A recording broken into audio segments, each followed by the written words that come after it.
Tabe salamat lingon alatai, salam sahujud karende Malempang. Perkenalkan, nama saya Yani dengan NIM 19000092, kelas C semester 3 Prodi Pendidikan Agama Hindu, Fakultas Dharma Acarya, Institut Agama Hindu Negeri Tampung Penyang, Palangkaraya. Di sini saya akan membuat video mengenai sejarah bahasa Kawi, yang mana video ini dibuat untuk memenuhi tugas kuliah saya dengan mata kuliah bahasa Kawi. Dengan dosen pengampu, Bapak Made Paramarta SAG ME. Sejarah Bahasa Kawi.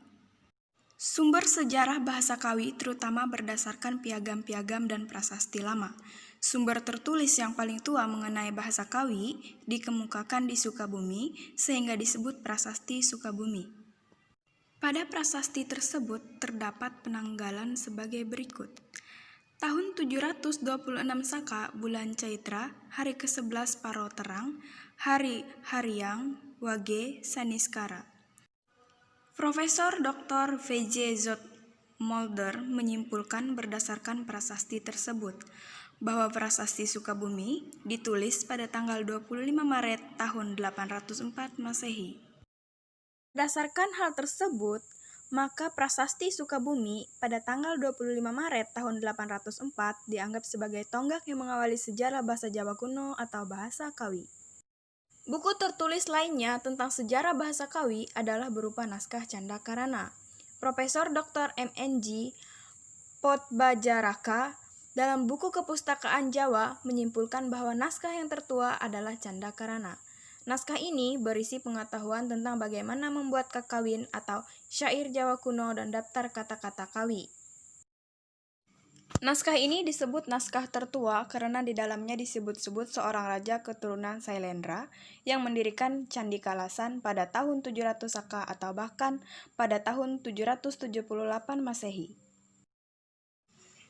Profesor Dr. RMG Potbajaraka mengelompokkan sastra Kawi berdasarkan gaya bahasa, tahun penulisan dan nama raja yang disebut-sebut menjadi 3 bagian, yaitu yang pertama naskah Jawa kuno yang tergolong tua pada abad 9-11. Yang kedua adalah kitab-kitab Jawa kuno yang berkembang pada abad 11-13. Dan yang ketiga adalah kitab-kitab Jawa kuno yang tergolong baru pada abad 14 sampai runtuhnya Kerajaan Majapahit. Wayan Simben Abe dalam buku Riwayat Kesusastraan Jawa Kuno mengklasifikasikan kesusastraan Jawa kuno atas 5 bagian. Zaman sebelum abad ke-9, yaitu zaman prasejarah sastra Kawi. Kehidupan bersastra pada zaman sebelum abad ke-9 diduga zaman karya sastra Jawa kuno lisan. Dan cerita-cerita diwariskan juga secara lisan.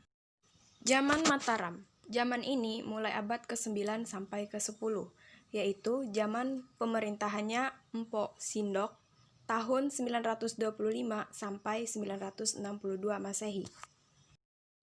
Di Mataram sampai zaman Raja Dharmawangsa Teguh pada tahun 991 sampai 1007 Masehi. Pada masa ini lahir karya sastra prosa dan kakawin Ramayana. Zaman Kediri. Dimulai dari bertahtanya Raja Kediri Prabu Airlangga sampai masa pemerintahan Raja Kertanegara di Singasari. Karya sastra Kawi yang lahir pada masa ini adalah karya sastra yang tergolong bertembang. Zaman Majapahit pertama. Periode ini diawali sejak lahirnya Kerajaan Majapahit sampai kerajaan mencapai puncak keemasannya, yaitu masa bertahtanya Hayam Wuruk. Karya sastra Kawi yang lahir pada masa ini adalah Brahmadopowarasa, Sotasoma, dan Pathyajana. Zaman Majapahit kedua. Zaman ini dimulai dari bertahtanya Wirakerama-Wardhana sampai runtuhnya Kerajaan Majapahit. Karya-karya yang lahir pada periode ini antara lain adalah Kakawin, Niti Sastra, Nirata, Prakerta, Damatya, dan Haritraya. Pada zaman peralihan disebut-sebut seorang pujangga keraton Majapahit yang gemar mengembara di pesisir pantai dan di gunung-gunung. Beliau adalah Danghyang Nirata. Pada tahun 1949, beliau pindah ke Bali. Bekas-bekas pesanggerahan beliau kini menjadi tempat suci.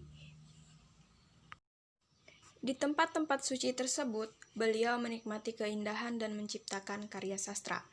Karya sastra beliau antara lain Kidung Rasmi Sancaya, Edan Lalangon, Kakawin Anyang Nirata, Kakawin Maidana Wantaka, Kakawin Nirarta Prakerta, Niti Sastra, dan Dharma Sunya. Setelah runtuhnya kerajaan Majapahit, kesastraan Kawi berkembang di Bali, yaitu pada zaman kerajaan Gel-Gel dengan rajanya yang bertahta pada saat itu, yaitu Raja Waturenggong. Di Bali, sastra Kawi mendapat tempat istimewa di kalangan pecinta sastra.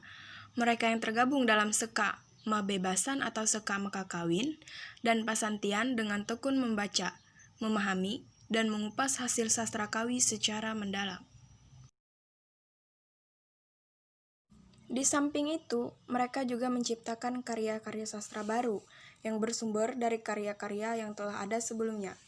Sistem pendidikan tradisional ini dikembang dengan istilah dan dikenal dengan istilah Malajah Sambilang Magending atau Magending Sambilang Malajah. Ada dua tokoh yang terkenal yang lahir dari sistem tradisional ini. Tokoh yang pertama adalah Ida Padanda Made Sidemen, dengan karya sastranya antara lain Purwadigama atau Kakawin Siwagama, Kakawin Gaya Dijama, Kakawin Candra Berawa, Kakawin Singhalayangkala, Kakawin Kalpasanghara, Kidung Pisca Harana, dan Guritan Panitip. Tokoh yang kedua adalah Ida Ketut Jelantik. Karya-karya beliau antara lain yaitu Geguritan Lologika, Geguritan Sucika Subudi, Geguritan Bagawan Gita, Satwa Mentingkes, sebuah kitab suci tatua, yaitu Aji Sangkya. Kitab ini merupakan ringkasan dari ajaran Siwa Tatua yang tertuang dalam lontar-lontar tersimpan di Bali. Demikian video sejarah bahasa Kawi ini saya buat. Saya memohon maaf atas segala kesalahan dan kekurangan di dalam pembuatan video ini. Dan saya sangat mengharapkan kritik dan saran dari semua teman-teman yang menonton video saya ini. Dan saya akhiri dengan mengucapkan Prama Santi dan Sahe. Om Santi Santi Santi Om Sahe.